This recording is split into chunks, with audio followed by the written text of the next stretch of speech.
প্রাকৃতিক দৃশ্য দেখতে দেখতে চলে এলাম দুপুরবেলা গোসল করতে। মাঘের দুপুর, এসে দেখি কেউ নাই। আমার সাথে দুইজন বিচ্ছু বাহিনী রয়েছে, তাদেরকে নামিয়ে দিলাম। তারা গোসল করবে, ভয় পায়ও না, আমি আছি তো, ডুব দাও। তারা গোসল করবে। আপনাদের শৈশবে কে কে এমন গোসল করেছেন? আমি আমার শৈশবে আমার গ্রামে অনেক এরকমভাবে গোসল করেছি। তারা অনেক মজা করতেছে, দেখে খুব ভালো লাগলো।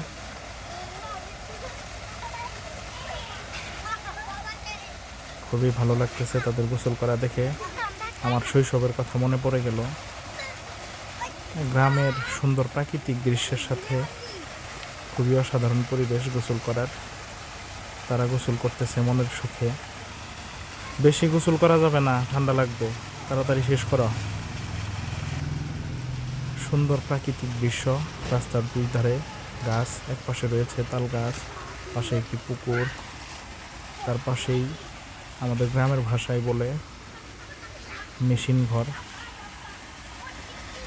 দেখতে পাচ্ছেন পাশে ধানের চাষ করছে, খুবই সুন্দর।